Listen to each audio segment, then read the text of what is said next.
You're listening to Problem Posing, an immersive podcast in the format of a class, taking a look at education in New York State. What you'll hear in our class is what we imagine a real class can sound like, focused on the big questions. And while some parts of this class are fictional, representing real organizations and real class progress, the issues at hand are as real and as problematic as ever. I'm your host, Christina. Hello everyone, we're back after a very long interim. Teaching has been getting real. And graduate school has been getting so real. As I said earlier, this is Christina Cover. And my name's Neil Purohit. I'm a producer for the podcast, and I'm so excited to be in front of the scenes and in front of the camera today. We are dedicated to keeping this class going, and we're thankful for everyone who has been sharing the podcast and supporting this work. We believe that this class is helpful and useful, and we want to share this information with as many people as possible. So let's get started with class for today. For today's class, I want to start things off by having a short discussion about laws. How do laws affect your daily life? How do laws affect the lives of your friends and family members? How should a government decide on what laws to make or change? Think about this for a few minutes. If you've got a notebook, which I'm sure you do because you're always prepared for our class, write down a few ideas. Now we want to ask you, what are examples of rules that directly affect young people and don't affect legal adults? Well, I immediately think about laws like the driving age, the drinking age, the voting age. Let us know what else you're thinking about. Young people definitely experience law in different ways than adults do in the United States. For sure. In class today, we're going to be starting a project where we'll study how laws are made and how they affect different members of society. And then we'll be thinking about laws we might want to change so that they are more just in our society. We'll be creating proposals with action steps on how we might change the law at the local, state, or federal level. In preparation for the project, we want to focus today on a specific kind of law that affects young people, special education law. Yeah, and we'll break special education laws and policies into 5 different sections, answering questions in collaboration and providing information that could be helpful. Number 1, what is special education? Well, special education is the name for services that help students with disabilities learn. These services are in place to provide an equitable education to all students, and these services are protected by law. And here's some history of special education. So Brown versus the Board of Education was ruled in 1954, and it ruled that segregation violated equal educational opportunity. And it also established that all people had a right to an adequate public education. The Elementary and Secondary Education Act provided funding for public education students with disabilities in 1966. The Rehabilitation Act in 1973 made it clear that people with disabilities could not be denied benefits from any programs that receive federal funds. The IDEA, or the Individuals with Disabilities Education Act, was signed into law in 1975. There was a focus on students with disabilities in the No Child Left Behind Act in 2004 and the Every Student Succeeds Act in 2015. There is FAPE, Free and Appropriate Public Education, within Section 504 of the Rehabilitation Act of 1973, and LRE, short for Least Restrictive Environment, part of the Individuals with Disabilities Education Act, which means that students with disabilities should be in the same classroom as students without disabilities as much as possible. The rights of students with disabilities are protected by national legislation, city legislation, and local legislation. However, it's important for people to know about their rights so that they can protect them and they can know when something is wrong. Number 2, what are the different ways that students with disabilities learn in schools? Well, there are many different ways that students with disabilities are taught in the school setting.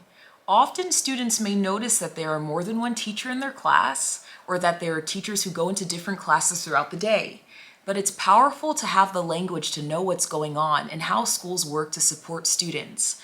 The different types of classroom learning are ICT, integrated co-teaching, which is a model where students with IEPs and students without IEPs all learn together in the same class. By law, no more than 40% of a class can have an IEP, and there are two teachers, a special education teacher and a general education teacher, in the same class. There's also something called SETS, Special Education Teacher Support Services. That's sometimes called resource room, and that's when the teacher pulls out a group of students for academic remediation. A SETS teacher is a special education teacher who helps students individually throughout the course of the school day. Lastly, there's something called self-contained classes. These are sometimes referred to as 12 to 1, 12 students, 1 teacher, or 12 to 1 to 1, 12 students, 1 teacher, 1 special education teacher, or 1 para, or 15 to 1 or 15 to 1 to 1. Those are student staffing ratios. Those are classes where students with disabilities who require a more structured environment can learn. And they either have 1 special education teacher or a special education teacher and a paraprofessional or teacher's aide, as I mentioned. A lot of schools in the city provide ICT services because of that LRE, the least restrictive environment. So schools are tasked to try to educate all students in the least restrictive environment possible. That's what a lot of people in education say is the best possible setting for students with disabilities whenever possible. Absolutely. And that brings us to a very interesting topic. Topic 3. What are IEPs? IEPs, short for Individualized Education Plans, are documents that provide information about the academic supports that students with disabilities are required to receive in schools. IEPs also have information about a broad range of topics about an individual student, including their interests in school and outside of school, their medical history, their college and career goals, and even ways in which they want to get involved in their community if they are not already. When looking at a student's IEP, it's possible to get a better understanding of their academic progress for the entirety of time they've been in school versus looking at a report card, which might just have information about a single marking period. That's right. And some people, would ask, of course, we might know or hear of the IEP, but number 4, what is an IEP meeting like? As a new special education teacher, I've been learning more and more about IEP meetings throughout the school year. IEP meetings occur yearly for students, and there's another kind of meeting called the triennial, but we also might see them referred to as mandated 3-year evaluations.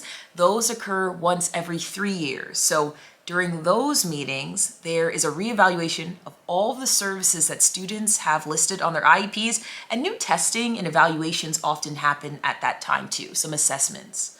During the meeting, we have a special education teacher leading the discussion, inviting other teachers that the student has to that meeting. Attendance is taken.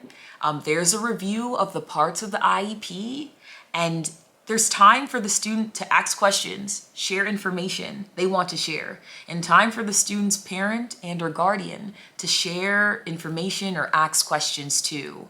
And we also want students out there to know that this is a time really that's supposed to be student-centered, and the student should feel comfortable and confident taking lead at the meeting and asking any question that they want, because everybody's gathered there for them. When we think about who attends, it really depends on the school setting, wouldn't you say, Neil? Absolutely, and a lot of people can attend. Anyone who's part of a student school community can come to an IEP meeting, and in the past, I've strongly encouraged students to invite adults that they have a strong relationship with, who they feel can speak to their strengths, to accompany them to IEP meetings.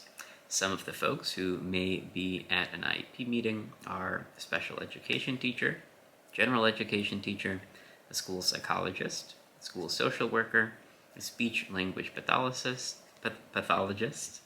A translator, as all students and their families have a right to translation during IEP meetings. A school administrator, and oftentimes guidance counselors. It is important to note, though, that not everyone who can attend an IEP meeting, or even should attend an IEP meeting, will do so. And that sometimes the goal of IEP meetings are to just have engaging, open discussions and dialogues between parents, professionals, and young people about what outcomes and what parts of the IEP are most important to a young person and to their family. Absolutely.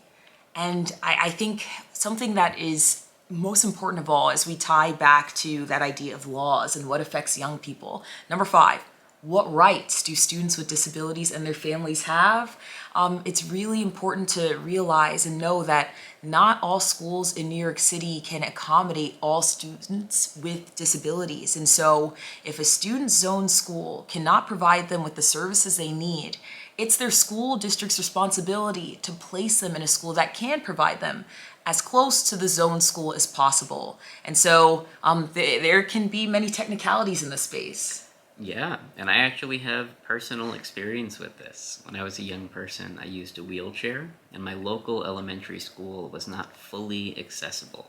And after a few meetings with administration, I was placed in a school 2 neighborhoods away that was fully accessible, that had more than one elevator, and that allowed me to engage with my classmates and with classes in a much more accessible way. Absolutely. I think it's so important for parents and students to understand some of these processes because many of them come down to, again, laws, legalities, and it's not fair that some folks have access to that information more than others. And so we want to really share this as part of today's class. If a student's parents feel that their child's special education placement is not right, that parent does have the right to challenge the placement. And what that can look like is going to a school staff member, a member of the IEP team, or a member of the Committee on Special Education. If that issue still isn't resolved, you can also request a mediation, and there's information about that online. Absolutely. And I also feel that we cannot overstate the importance of young people themselves being involved in any disputes, but also throughout the IEP process. Young people know themselves the best, they know their schools the best, and they may have unique insights into what IEP teams, what school staff can do to support them, especially as they approach the transition out of school and as they approach entering the world of adulthood. Absolutely, absolutely. Now we have a question for you. Hello, this class is back, and I hope you knew that you would be ready for some homework. We never leave without homework. The question for you today is, what are some things that aren't talked about enough in special education, or things in special education you wish people knew more about? That's a question for you, anyone listening to this class. It's a question for students who might still have things that they've experienced or things that they'd like to know more about, or it's for everyone. So we just want to pose that question to you. We'd like you to reach out to us on social media or take some time to write or reflect on it, talk to somebody nearby about this. And we have a couple things that we saw on Twitter after I posted this question online. We've got a growing community, people who have listened to the podcast, people who are in the space, and here are a couple of things that they say should be talked about more when it comes to special education. We had a lot of people online talking about how inclusion programs benefit all students, including students without disabilities. And I think that's so important to remember because I think sometimes there's a stigma associated with ICT classes or classes with more than one teacher, but it's important to remember that inclusion benefits all students, and that's the goal, to reach an inclusive education that's beneficial for all. Other people also talked about assistive technology and how it can support struggling readers, D75 co-locations. If you haven't heard about D75, it's really important to understand that that's another option for students with disabilities in New York City. And a lot of other people online on Twitter, when I asked the question, said that there is still some struggles with ensuring that students with disabilities are engaged in an educational experience that's hands-on, engaging, and relevant. We want to make sure that, again, that stigma doesn't lead students to get less access to a really creative and fun curriculum. Any thoughts on those things, Neil? Yeah, I think those are all such important points, and I loved seeing how much engagement there was when you posed this question on Twitter. I think something else that stands out to me is just how many options there are in IEP meetings to support students, especially as students get older, are in high school, and are thinking about the future, thinking about transition planning.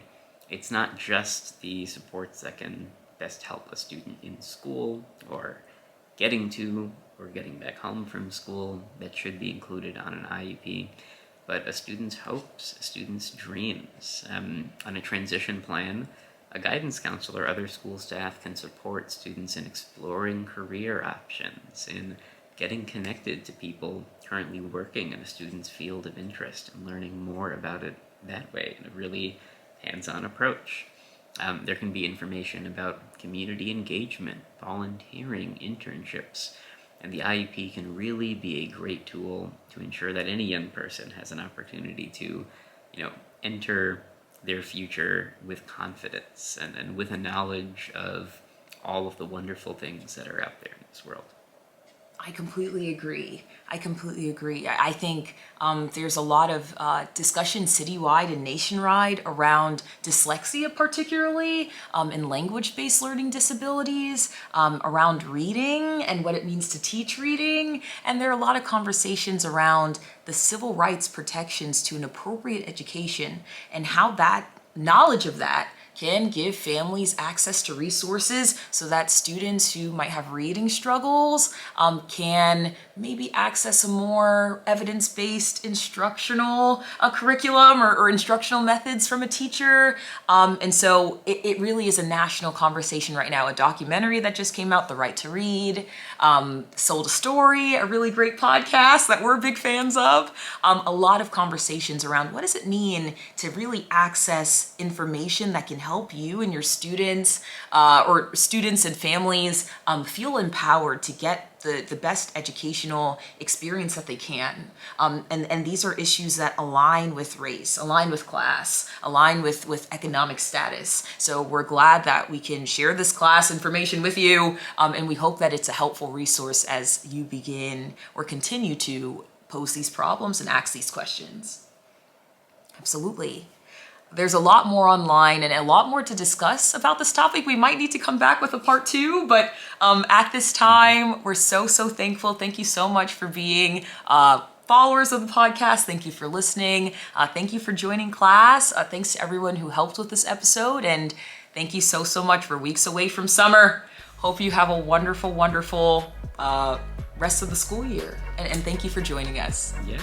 Thank you so much, and thank you, Christina, for inviting me in front of the camera. It's so fun to be here. Thank you so much, Neil, for all of your work. Thank you for the collaboration. Thanks.